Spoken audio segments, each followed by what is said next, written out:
as time flies by, you'll open up your eyes wide. You feel it's gonna go your way. Hey, hey, it's a brand new day. Hey, hey, hey. Welcome back to Marbella Now. My name is Nicole King, and I'm delighted to welcome back to the studio Linda Wooden, the online Culture Clique magazine, very avid volunteer with Age Concern Marbella San Pedro, very avid supporter of Marbella Now and myself, and very much involved with basically, Linda, everything that's going on in Marbella. So welcome back to the show. Thank you. Don't know where to start. Actually, that's not true. I do know where to start. We had a great behind the scenes, up close and personal chat with you about a month ago. I found out that your dad was a doctor and dentist in the diamond mines. Yes. That was kind of interesting to talk about blood diamond mines and with people that you know in different times, different contexts was quite exhilarating. But then I found out you were also an air stewardess for, was it Air Rhodesia? Air Rhodesia. Air Rhodesia. Yes. How did that come about? Where did you start become an air stewardess? Well, from the age of about 9, it used to take us 3 days to fly to Europe from Rhodesia. And I always used to ask if I could help the air stewardesses, as you call them, air hostesses. And I absolutely loved being a waitress, basically. Because that's what it is. It's being a posh waitress, exactly. Especially then, because we were tray dollies. I was in the airlines before trolleys. We did have one trolley. It was always the drinks trolley, but tray dolly otherwise. And the moment I turned 21, I applied. And because I was the right height and at those days the right weight, etc., etc., I very happily got given this fabulous opportunity. So I started with Air Rhodesia. But of course, the Rhodesian War had started because in 1965, Rhodesia had taken illegal independence from the Commonwealth. So, of course, we were on our own, and the terrorists were escalating quite considerably and so on. Anyway, had the most fabulous time. Sadly, we got stopped going to Madagascar any longer, and Mauritius was a step too far without being allowed to stop in somewhere like Madagascar or Reunion. But we covered the whole of Southern Africa, right up to Malawi. So we had a wonderful time. It was only in Viscounts and Dakotas in those days. And a Dakota took 27 passengers, and it was always at that sort of angle. And so we had a wonderful time picking people up in places like Blantyre in those days and flying them to Victoria Falls, to Kariba, and then on to Wankie Game Reserve, now known as Hwange. And of course, all these people, mostly Americans, by the way, had the most fabulous trip. And we used to pretend that the captain was drinking, and we would get those tin cans, Lion and Castle, lager, and open the door of the cockpit and start pushing beer cans down the aisle. And of course, they were all going, oh my God, oh my God. And then, of course, when you come into land, especially in Kariba and Victoria Falls, there were quite a lot of leopards, lions, elephants, giraffe, and all those sort of things on the runway. So you had to flip them, you know, so it was great fun. And you'd say to them, don't get out of your seat, because the plane would go whoop and whoop. So it was wonderful, wonderful. And there was a tour called the Flame Lily Tour. Anyway, I decided to resign after about a year because we were flying to Victoria Falls, and suddenly we were told to go back to Harare, Salisbury, and we were not even told as the crew what the problem was until about 3 hours later, and we were told that there were terrorists at the end of the runway trying to hit the aircraft with heat-seeking missiles, which they'd actually got from Russia, the terrorists. And in fact, a couple of years later, they did down 2 of our aircraft, you know, within a few weeks of each other, which was really, really traumatic and sad. And I lost quite a lot of my friends that are, that were working there, and family friends, that were passengers. So that was the end of my actual flying days. But travel... Quite traumatic. Like, you thinking of the glamour, particularly back in those days of being an air stewardess. I mean, that really was a very classy, sought after, very, very glamorous. Yeah. But to think at the same time that you were doing a route that was just so treacherous in itself is really quite something else. Your love of tourism obviously then comes from your love of travel. I think so, yeah. And always I've wanted to promote tourism into, number one, Africa. But then when I went to the UK, I took on looking after the whole of America Latina, Latin America as well. So for me to go into Colombia, which was quite sort of scary for most people, was nothing really, because I'd been quite used to it. And yeah, so travel has been my kind of spiritual part of my life. But all the other things that I've done was trying to make a lot of money, actually. There's nothing wrong with that. And I know you were very successful in your commercial dedications. But when you talk about the tourism, your love of travel, what is it exactly that captivates you of the differences of the countries that you go to? Or when you talk about Rhodesia or this one or that one, what does each place bring to you that's so different from the other? Well, it's all the different cultures that live in those countries. And most of the African people that I've met in all the different countries, I mean, they're all very different, as we all are in Europe. But I can understand them quite well because I have grown up in that world. So it makes it much easier for me to understand where they're going. Like Kenya, for argument's sake, I mean, they speak a completely different language to us. They have the same animals as us. But the way that they treat their tourism is the way that's unique to Uganda, to Tanzania, and then, of course, Southern Africa. And I just love learning about all these wonderful countries. And South America, again, is completely, each country, each style and way that they deal with their tourists. I, in fact, wasn't on the front line in tourism in London. I started representing the tour operators of those various countries. So I was working with the British tour operators, designing the itineraries that they then eventually put into their brochure to deal with their clients. So that was very exciting. But when you have a knowledge like you do of the countries behind the scenes, it's those idiosyncrasies, it's the things that not everybody knows about, and the who's who. Because again, I imagine in those countries, it's very much the who's who, more than the where. more than the what's what. Yes, yes, exactly. And one has to also understand if the people in the local country tell you, do not go down that road, it's dangerous, you must listen to them, and that's what it's like all over the world.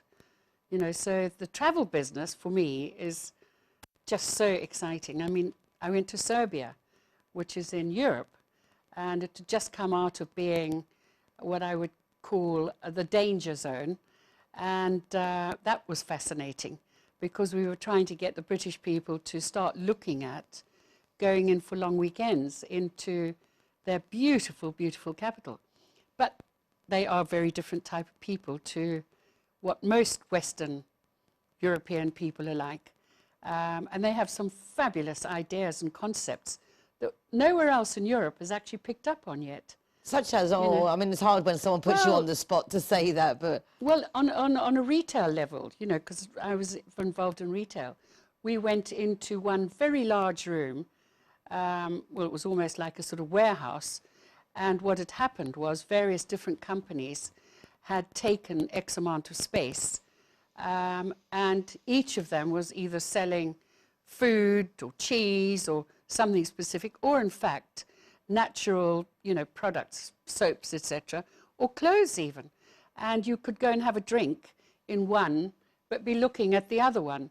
And they've never picked up on that well, certainly not this part of Europe, and I've never seen it in the UK either. And I think it's a wonderful concept to go there and be able to live a whole experience, not just sit in a bar and have one type of drink, you know. I think it's much nicer to say I'll have a cocktail from Jamaica now and I'll actually go somewhere else and have a, you know, a brandy from the north of Scotland or, you know, whatever. But those are things that I think are fun because you don't see them all over the world. It's lovely. It's those beautiful differences. I mean, like there's things I like in Spain are the aperitivo. Yes. That everyone gets together for the lunch, the long lunches, the sobremesa. The that you tapas. sit and you have lunch and you enjoy the tapas. I mean, there are so many things that we get in Spain we don't get other places. Yeah. With the current situation with COVID, restrictions changing all the time. Tourism has been so greatly affected. Perhaps time to look more to our resident tourist. To our locals, the local region. Yeah, well, I'm a little bit involved with the Art Society of Benalmadena and various other setups. But we are doing next week exactly what you're talking about because there's no buses that we're allowed to use now because it wouldn't be worth our while financially to hire a bus and take 20 or 30 people to a certain place. So we have put a plan together, and next week we're going to do some olive tasting up just near Ronda. It's an hour and a half in your own car. We do the tasting and we do the, you know, the jamons and all the local stuff that they have up there. And it's in one of the most beautiful white villages of the whole of Spain. You know, so it's Zahara de la Frontera. So this is very exciting for a lot of people. They've never even heard of it because they get in a plane and they go off to, you know, other parts of the world. They don't think of looking on their own doorstep. So I think it's a case of now, while we've got COVID, looking inward and seeing what's on your doorstep, really, if you can go across the borders, and if you can't. Andalusia on its own is a fabulous region, wonderful region. I mean, there is just so much going on. As you say, olive tasting, seeing how the olive oil is made is fascinating. But then we've got the Smurf village, you've got the white Yes. villages, absolutely everything. And these wonderful walks and hikes and going to a place where they've got the Baroque style buildings everywhere. And it's not that far out of Malaga, you know, so why not just look at your own part of the world until the COVID problem is over? I mean, Marbella itself, a lot of people have never really walked around the old town. They go there, they do what they have to do, and they run away. But Marbella, as an old sort of town itself, it's got so much history, you know, and there is a walk that one can do here, you know, and there's a booze cruise that you can do on foot. I think we should probably do that with the show one day, just actually take the cameras and go Brilliant. and do those walks around the old town, because a lot of people don't even know we have an old town. Yes. They think either Puerto Banús is Marbella and that's it. But it's, without a doubt, our Casco Antigua has a lot to offer and a lot of great shops. Yes. And we need to support And the our local history. businesses. Wonderful And history. the history. Yeah. And of course, And Malaga, of course. well, which Malaga, is your I have mother to say, company, your is mother one, is one of my secret passions. Yeah. I love Malaga, and through your eyes, because you have grown up basically on Muelle Uno. Yeah. So what is now the Muelle, the number one pier there, is basically where you've grown up, because your family Yeah. have had an apartment there since you were a little girl, I understand. Since 1962, which is when they were starting to build it. They bought into the second building there. A good year. Yeah. That was the year I was born. Ah, well, there you go. And I'm just realizing you were saying that when you were doing the air hostess and you were 21, and the years you were saying, you really don't look your age, young lady. You I really look don't. 92. Well, my husband won't ever let me have a 70th birthday party because he said he's never going to live with a woman who's 70. So I started going backwards. I was 69 last year. I'm now 68. And you don't look a day over 50, what can I say? With Thank you. the COVID situation, I would say you're involved with the Art Society Benavides, you're involved very heavily with Age Concern Marbella San Pedro, but you also have your Culture Clique magazine online. You're a big supporter of the arts in general. Your other half is an arts connoisseur. Art dealer. he was, In yeah. fact, I mean, like from the Sotheby's, born and bred, to have the real connoisseur of arts. But you in your own right also have a very exquisite taste. Is that inherited from the sheer privilege of your childhood? It sounds like you had a very privileged childhood, traveling around the world, seeing things that most of us never You don't even read in books. Well, I think I was a spoilt brat, to be quite honest with you. I was an only child. I am an only child. And my father would go to many medical conferences. And normally he'd take his wife with him, my mother. But occasionally the brat was allowed to go as well. So that's why I've always been very, very lucky. But my parents were very keen on traveling as well. So yes, you know, wherever and whenever they could, they would take me with them. But my love of arts world, I actually started at university doing commercial art. I did 1 year of it, and then I switched to doing social science, which was probably going to be a more useful degree to have. But I've always been very keen on art. And so meeting James was quite interesting because he took me into a world that I didn't know anything about, which is 19th century art. And of course, he absolutely adores it and has been for 50 years working within 1 minute, basically, of Sotheby's and Christie's and all those sort of places in London. Yeah. Well, I mean, you just couldn't have better names if you tried, could you? Well, it's lovely to catch up with you again, Linda. I can't thank you enough for popping in. Before we go, just quickly, at the United Nationalities of Marbella Summit, which we were bringing you a lot more information about next week and videos and footage from the day. But wasn't it nice just to see so many people all together, as I say, in times of COVID, but with the same, I suppose, empathies. Aspirations, Same really. aspirations. Yeah. Well, I must say that we all thoroughly enjoyed it. And obviously we often meet, quite a lot of us. And I think everybody is trying to do the best they possibly can under very difficult circumstances. And without your event, I don't think anything much would happen, because at the moment people are terrified to go anywhere where they might get COVID. Yeah, well, we didn't actually do an event. We just all happened to meet up in the harbour for lunch at the same time. Beautiful coincidence. No invitation from anyone. They just happened to show up. It was a really nice coincidence. But it is nice to see that there are so many of us ready to support you if you need it. And Linda, on behalf of Age Concern Marbella San Pedro, me for everybody else, if you need help, there is no shame in it, particularly nowadays. We're all basically... And we're looking for people who need it. In a similar situation, Age Concern in particular are looking, if you need help, shopping, someone to keep you company, someone to take you to the doctor, drive you to the hospital, take you to the hairdresser, whatever you need. Come and have a coffee with us. Just someone to have a chat and have a coffee. Please do get in contact with us or with Age Concern Marbella San Pedro directly, or any of your local age concerns. They're all looking to help you. And if you've got something cultural going on, then Culture Clique is for you too.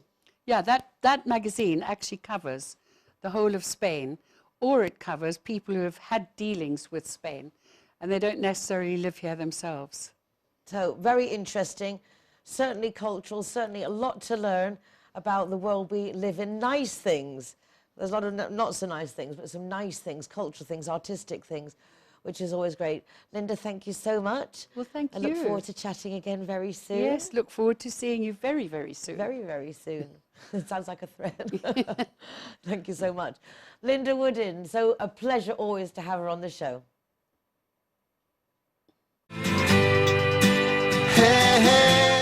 Judy likes to consider herself a clever young woman, which is why she thought very carefully before choosing her insurance company.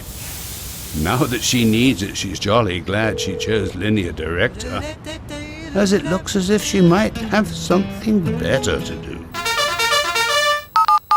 Why don't you be clever, like Judy? Call Linear Director on 952 14 78 34 and see which policy is best for you. When I'm the designated driver, I think it's only fair that I get to choose a zero-hero venue that rewards me with free soft drinks. My friends all get to choose and booze, and they feel safe going home with me. Make sure that you get your reward for being the designated driver. Why pay if you don't have to? Hero, welcome to the playwrights. Hello guys, welcome to Harbor. All the designated drivers are welcome here to the Harbor. and we are very proud to be a Zero Hero partner. G-Wine is happy to be Zero Hero partner. Hi guys, Ross here from Hogan Stand. Proud to be a member of the Zero Hero campaign. And we recommend everybody. Nobody drives drinking. Everybody who drives a car doesn't have any alcohol in their system, and we're proud to sponsor the Zero Hero program.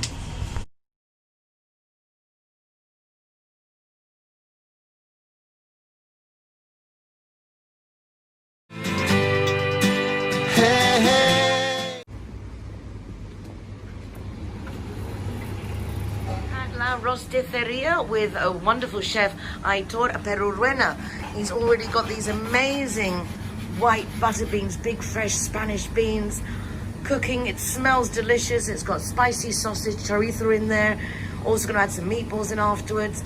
Definitely looks amazing. But today, we're going to be making that very infamous dish that they have here, the sea bass in pastry. And Aitor, good morning, is going to show us how it's done. Buenos dias. Good morning.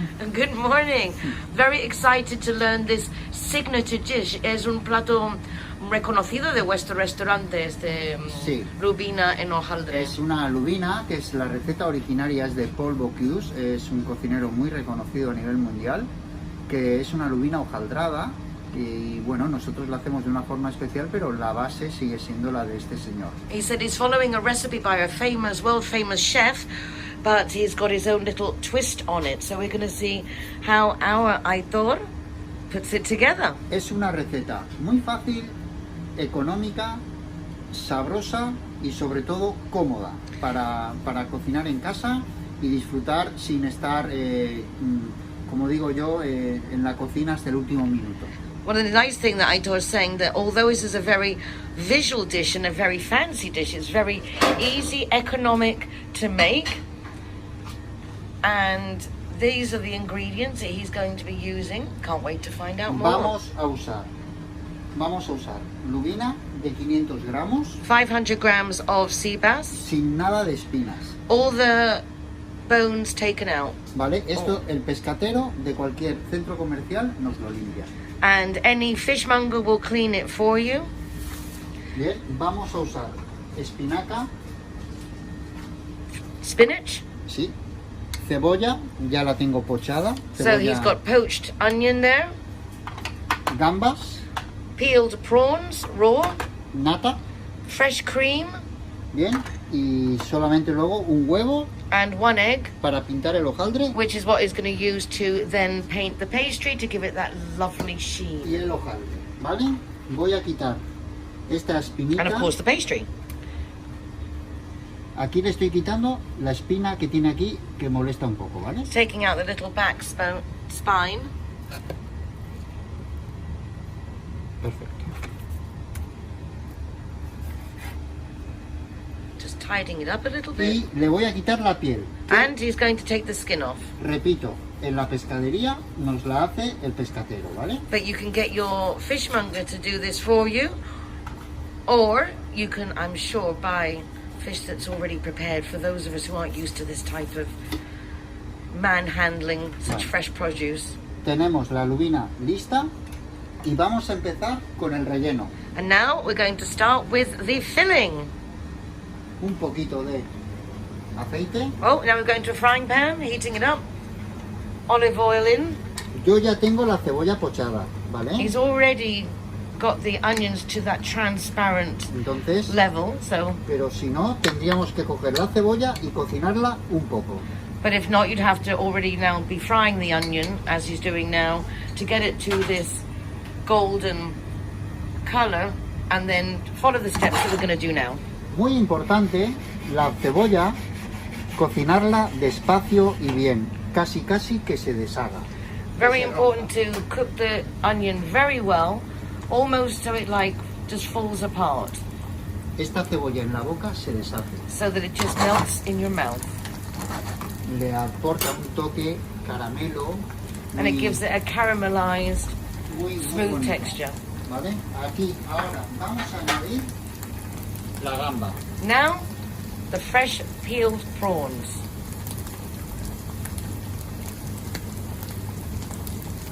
Again, for Well, particularly us English, and if you're in a hurry, you Sal. can grab a bag of frozen ones. Salt.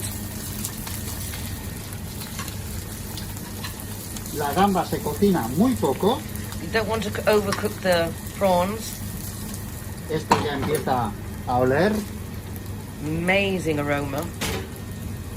Muy importante, brandy. Oh, important. Splotch of brandy. Flambe. Y le vamos a añadir ahora espinaca. And now the spinach.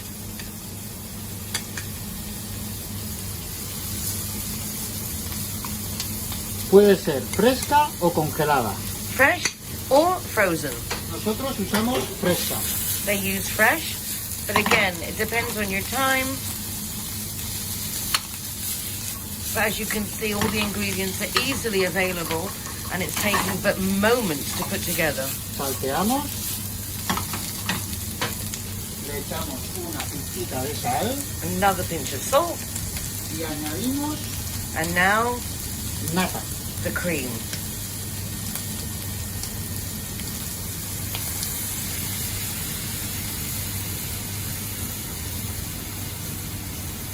Bien, la nata la tenemos que cocer hasta que espese un poco. And you want to cook that until it just gets a little thicker. Son segundos. A matter of seconds. Es un relleno muy fácil, A very easy filling to make. Pero- Absolutely looks scrumptious. muy sabroso. It's just saying very tasty. I mean, you can eat it with just your eyes. Siempre insistiremos mucho en el sabor, siempre. And Aitor is saying the flavor is fundamental, obviously. Not just looking good, but tasting wonderful. ¿Veis? Ya la nata ya está espesando. The cream is thickening. De sal está en su punto. Perfect. Y Salt. ya esto está listo. And ready. Perfecto. Bien, ahora, esto es esto, ¿ok? Esto ya está frío. Okay, now it's already got the what we made here with the spinach and all the onion. This is what he made earlier. And so we're going to be using that one. Es importante que está más frío para Sí, preparar. tiene que estar frío. It needs to be cold to assemble. Ahora, vamos a empezar a montar el pescado en el hojaldre. So now we're going to be putting it together. So you've got your pastry, which obviously Aitor's made his pastry, but as we all know, you can get great puff pastry and any type of pastry Es un plato already muy, prepared. muy divertido. So it's a fun, easy dish to make. Por ejemplo, yo en mi casa muchas veces, fin de año o cuando tengo amigos, hago este plato. This is a dish that Aitor would make for New Year or when he's got friends and family over, because it does look so impressive, and yet so far it's taken him 7 minutes to prepare. Colocamos la lubina con sal, ¿ok? So we put salt on the sea bass, now put the sea bass on the pastry, and taking the cold filling that we prepared before, let it get cold so that you can ¿Ves? do this. Por eso tiene que estar el relleno frío, That's why it needs to be cold so it stays in place. para que no se caiga. And important to let the cream thicken so you get that nice mixture. Vamos a colocar la otra parte de la lubina And encima. then they're putting the other piece of lubina on top. Double whammy, look at that. Perfecto. Lovely. Bien. Ahora, a la lubina siempre hay que hacerle unos agujeritos para que se hornee bien. Así que pongo el horno. Very important to cook the lubina correctly. Pues Aitor's just put entonces- the oven on. Nosotros con esta herramienta le vamos a dar una forma para que parezca que tiene escamas. So Aitor's now going to use this tool to make the pastry look like it's got fish scales. I think it's very important for the lubina to cook well, to have some holes.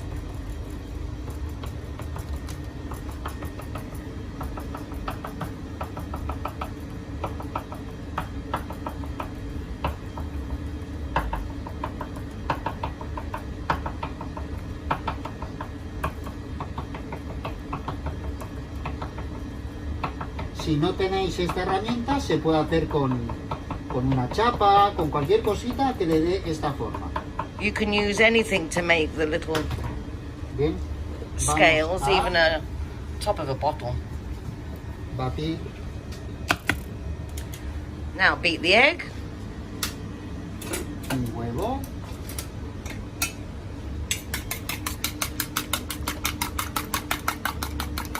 Fijaros que yo estoy cocinando muy rápido, pero es para hacer una cosita súper sencillita. Huevo para el hojaldre, para aquí, mira. And now the egg Para on que pegue el the hojaldre, pastry so it sticks. le damos huevo aquí dentro, un poquito.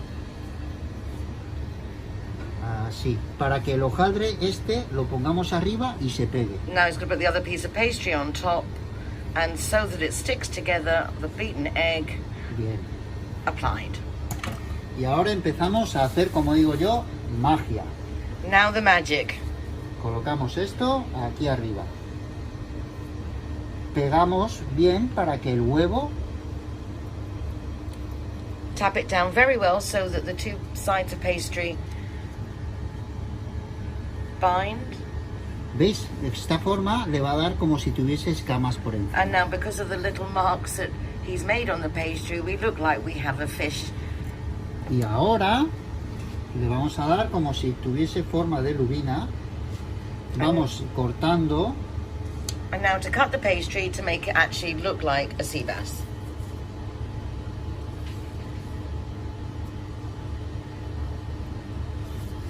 Para esto los franceses son buenísimos. I was saying the French excel at this. Le pueden dedicar a hacer este plato, no te exagero, más de 1 hora o más. I was saying he's making this very quickly, but the French could take over an hour or more just to make this same dish. But obviously Aitor is simplifying everything for us at home so that we can actually make this and not be overwhelmed by what it entails and impress ourselves, our family and our dinner guests. Yo lo estoy haciendo fácil, práctico y cómodo. Para mí la cocina tiene que ser cómoda. I say we want you to get cooking at home. We also want you to come here to La Rosticeria and pick up some of their dishes as well to take home. But it's always nice to do a bit of ourselves. Oh, eyes gone on. Un ojo ahí. So we now have our dish, and now it's time to put it in the oven. ¿Cuánto tiempo al horno? Ahora le vamos a meter, primero le vamos a cerrar. Vamos a cerrar primero. Bien.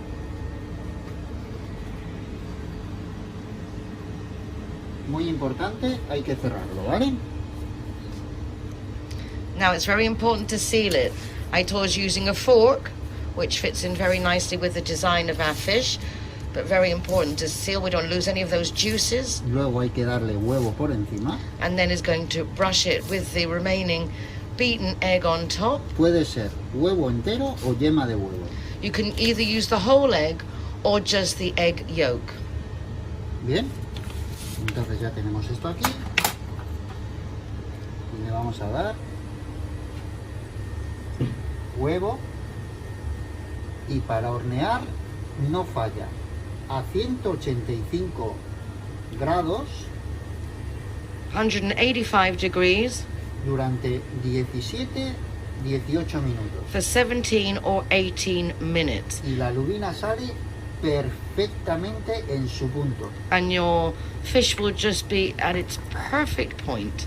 Don't know how to say that in English. It'll just be delicious, as it should be. Entonces, con esto lo que conseguimos es que mientras tus invitados están sentados en la mesa, tú puedes estar cocinando un plato al momento y estar disfrutando de tus amigos y de tus invitados porque está cocinando el horno, no estás cocinando tú. Oh, and I was saying another great thing about this dish is that while you're with your guests, you can have this ready and just pop it in the oven, and you don't have to leave them or waste time in the kitchen, because this is just a perfect dish for that.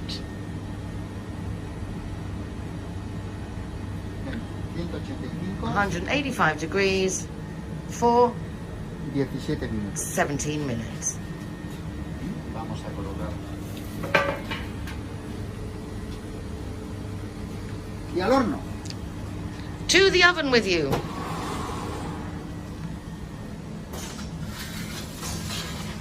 El horno siempre está limpio.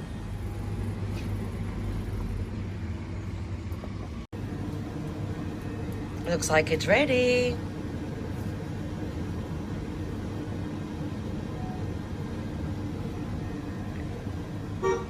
Haha, perfect timing. Bueno, así tenemos la lubina.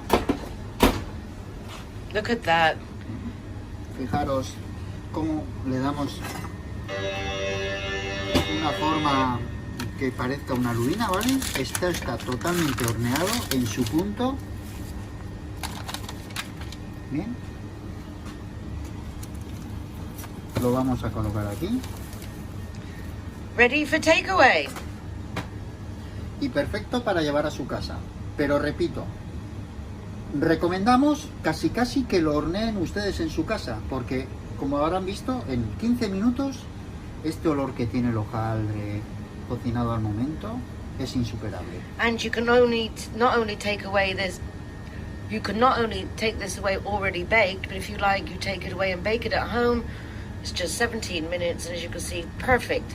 Aitor, maestro, thank you. Pues muchas gracias. Buen provecho, bon appetit. We can change if we try. Just believe.